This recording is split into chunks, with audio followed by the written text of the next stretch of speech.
Right, be careful. It's very, very fragile. Let me lock it. Right.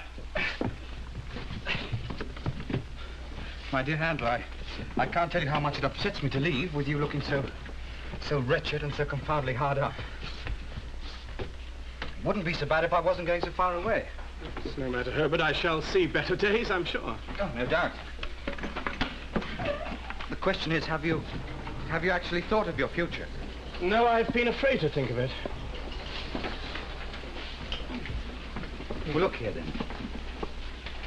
In this branch house of ours in Cairo, we must, well, we must have a clerk? Yes, and I hope it's not at all unlikely that he may expand as a clerk of your acquaintance has expanded into a partner. Will you come with me? But Claire and I have talked about it time and time again, and, well, she begged me only today to convince you that you're her friend, too. Oh, Handler, we should get on so well together. Herbert, I am much obliged to you, but, I'm not sure. If you thought you could leave the question open for a little while. What, a little while? 6 months, a year? No, not so much as that. 2 or 3 months at the most. Oh, Handler, I'm delighted. I really am. And what of Clara? When do you and she hope to marry? Oh, well, the dear little thing holds dutifully to her father as long as he lasts, but, well, it won't be for long. Now, she confides to me that he is certainly going. And then I shall come back and collect her. Oh.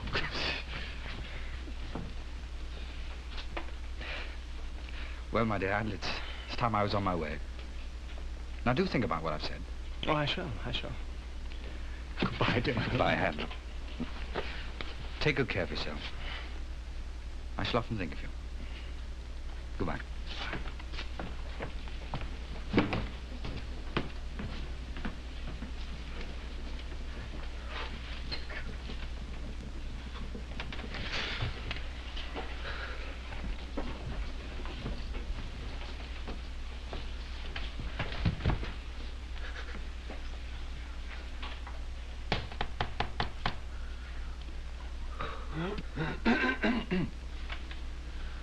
Oh, Mr. Wemmick. I trust I haven't called on you at an unwelcome time, Mr. Pip. No, not at all. Do come in. Did Mr. Jaggers send you? Quite the contrary. What would you say, Mr. Pip, if I were to tell you that I had taken a holiday? Well, I suppose you haven't done such a thing these 12 months. These 12 years, more likely. Well, I have taken a holiday. More than that, I am going to take a walk. And more than that, I'm going to ask you to take a walk with me. A walk? No, if you will excuse me, I can see you're a little out of sorts, Mr. Pip. A bit piqued, if I may say so, not at all surprising in the light of events. But if you could oblige me, I would take it as a kindness. I really am not... No, it is not a long walk. I couldn't just stretch your point and manage it. Since you insist, then yes. You carry a fishing rod. Are we going fishing? No. I like to carry one.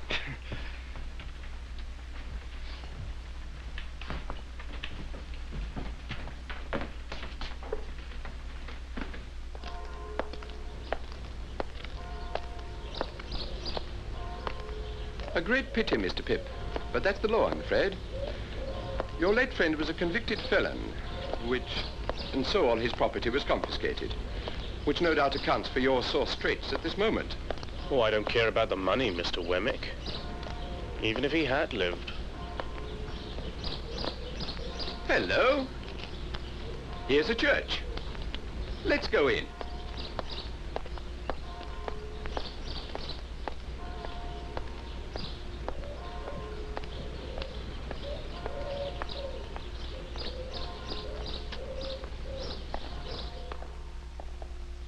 Hello.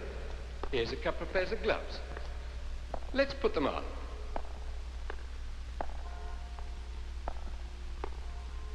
Hello, here's Miss Skiffins. Let's have a wedding.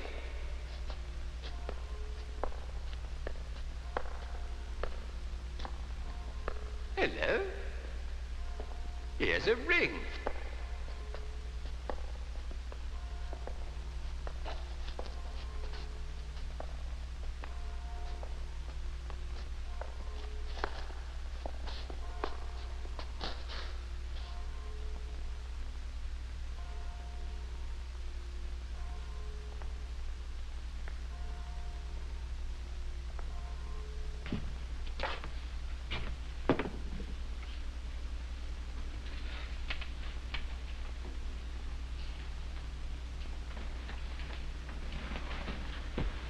You be Mr. Pip, sir? What do you want? I don't know you. Well, sir, it's a matter you'll soon arrange, I dare say. But you're arrested. Arrested? The debt, sir. £123, 15 6. So, jeweller's account, I think. Well, what's to be done, then? You better come along with us, sir. Well, I would come with you if I could, but indeed, I don't I've got think my duty to do, sir. Well, I would come.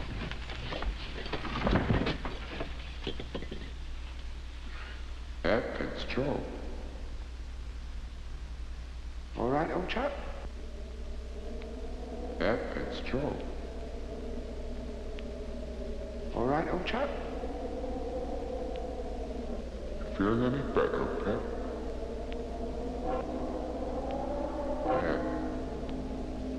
Feeling any better, Pep?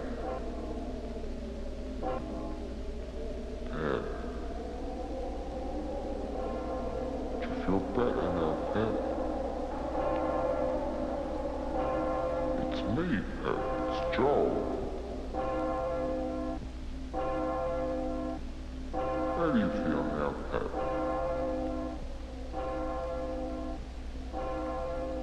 Pep, it's me. It's Joe. How do you feel now, old chap?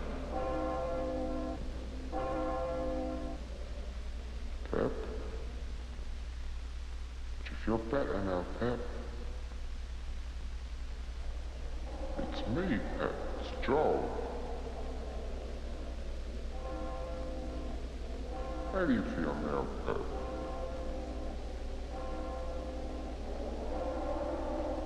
Pep, it's me. It's Joe. How do you feel now, old chap? Pep? All right? Pep? Pep, old chap?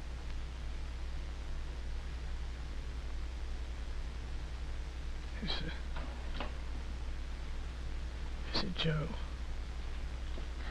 Aye, that's right. How long, Joe? You mean how long have your illness lasted? Yes. Oh, it's the end of May now, Pep. Tomorrow's the 1st of June. Have you been here all that time, Joe? Pretty nigh. Well, as I said to Biddy when news of your illness come by letter, and I said that since you and me had always been such friends, a visit at such a time might not come amiss. And Biddy, she says to me, Joe, she says, you go to that boy without a minute's loss of time. Dear Joe. Tell me how ungrateful I've been, Joe. Be angry with me. Ah, Pep, ever the best of friends. And then when you're fit enough to go out for a ride, what larks then, eh?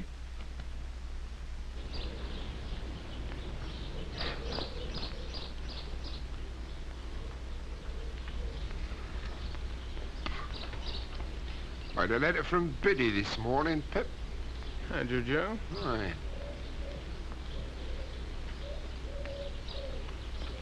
Here's old Orlick and some others busted into old Pumblechook's house.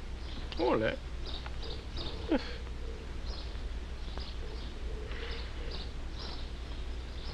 They took his cash box, and they took his till.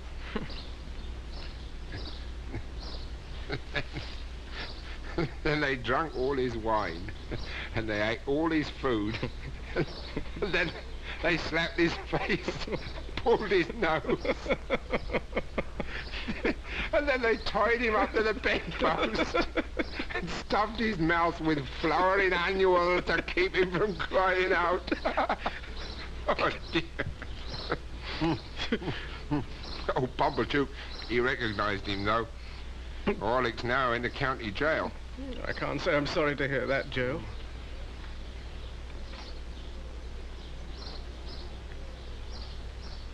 Joe? Huh? Have you heard who my patron was?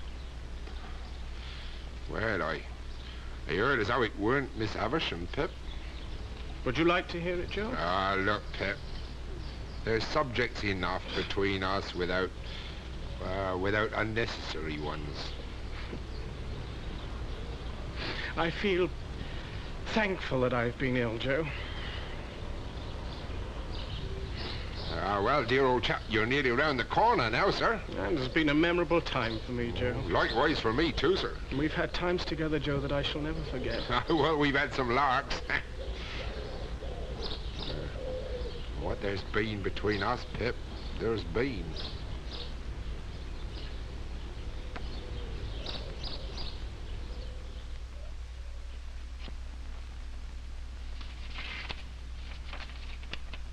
Not wishing to intrude, I have departed, for you are well again, dear Pip, and will do better without me.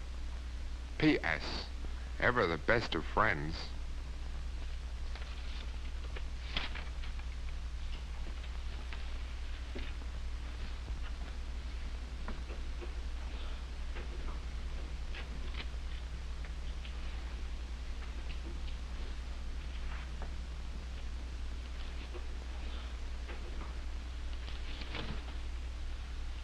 Oh, Joe.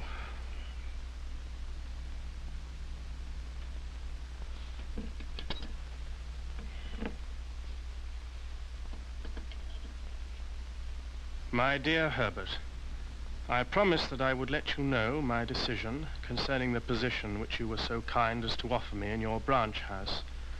I have been ill, but am now quite recovered, and my illness has afforded me time for reflection. Tomorrow I shall go home to the forge. I have decided to ask Biddy to forgive me and to become my wife. It will rest with her whether I shall henceforth work in the forge with Joe, or whether we shall go abroad and take up your offer of a clerkship. Your ever-loving friend, Handel. Sorry to see you brought low. William, put a muffin on the table. And has it come to this? Has it come to this? William, put the salt on. In happier times, I think you took sugar. Did you take milk? You did. Sugar and milk.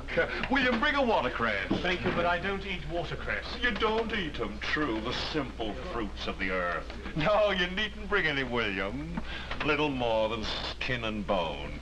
Yet when he went away from here and I spread afore him my humble store like the bee, he was as plump as a peach. And there you're going to Joseph. In heaven's name, what does it matter to you where I'm going? This is him as I have rode in my shade cart. This is him as I have seen brought up behind. This is him as to the sister which I was uncle by marriage. Young man, I say to you, sir, you are a-going to Joseph. Now, I will tell you what to say to Joseph. Says you, Joseph, I have this Lacey, my earliest benefactor and the founder of my fortune. I swear I don't see him here. Says you, Joseph, you give me a little message which I will now repeat. It was that in my being brought low, he saw the finger of Providence that pointed out this writing, Joseph, reward of ingratitude to his earliest benefactor and founder of fortunes. But that man said he did not repent of what he had done, Joseph. That was right to do it, that was kind to do it. You kindly leave me alone. Squires of the Moor and William, I have no objection to your mentioning either uptown or downtown, if such should be your wishes. That it was right to do it, kind to do it, benevolent to do it, and that I would do it again.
My dear Biddy, how smart you are!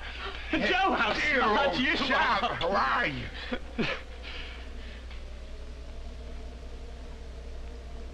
This is my wedding day, Pip. I'm married to Joe.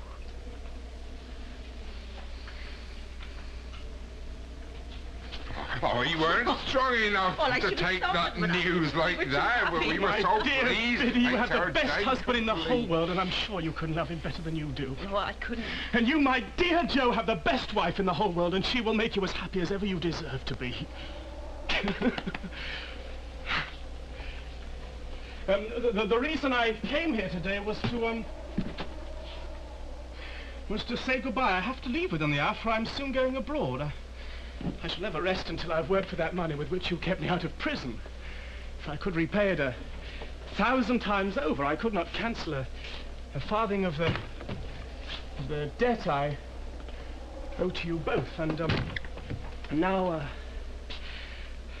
let me go up to my old room and rest there for a few minutes. And then when I've eaten and drunk with you, perhaps you'd come with me as far as the crossroads to say goodbye.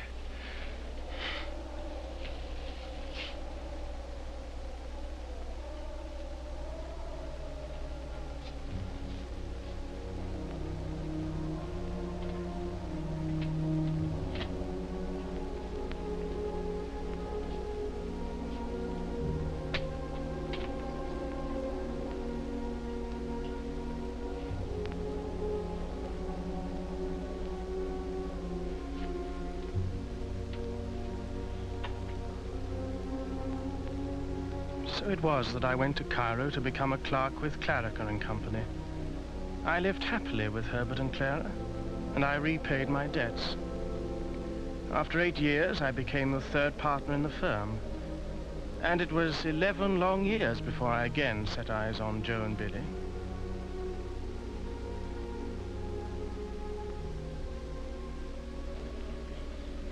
We called him Pip for your sake, dear old chap. We sort of hoped that one day he might grow up to be a bit like you. And we reckon he do.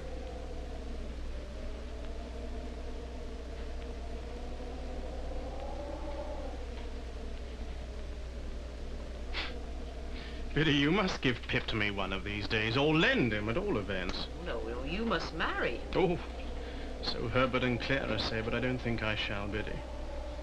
I've so settled down in their home, it's not at all likely. I'm already quite an old bachelor.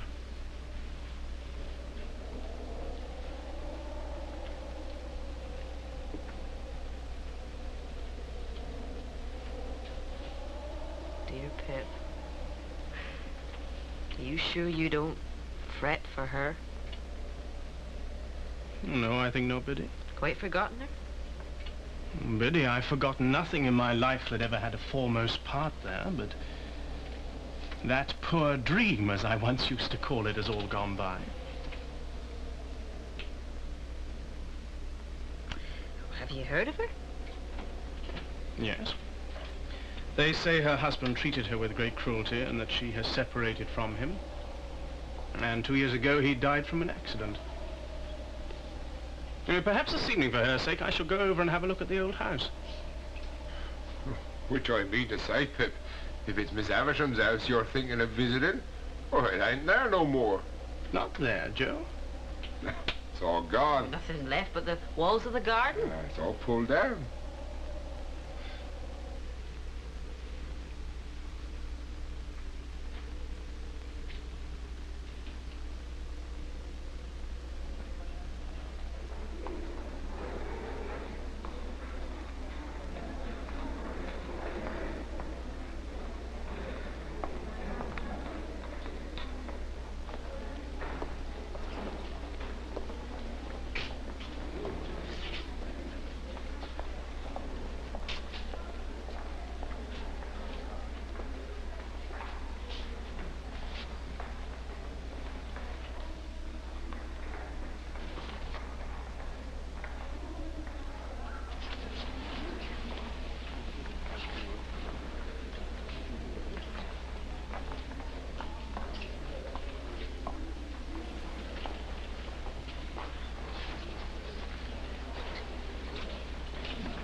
Is it Pip?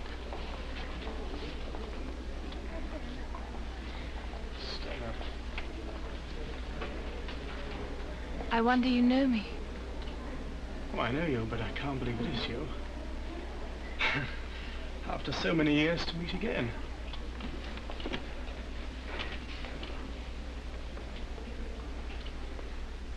They told me you're living abroad now. Yes, I am. Yes. I have thought of you often. Oh? I'm told that, Drummle, that your husband died. Yes. Yes, I married again. Oh. To a doctor. We live in Shropshire. Happily? Look, look, come and look. Hmm? Will he shake hands? Pip! Pip. Pip, this is Miss Estella. How do you do, Pip? How do you do?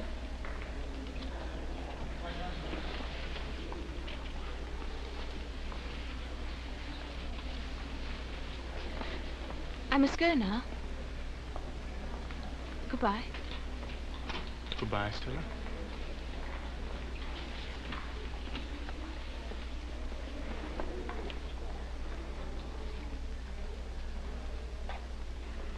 Come on, Pip. Lots more to see yet.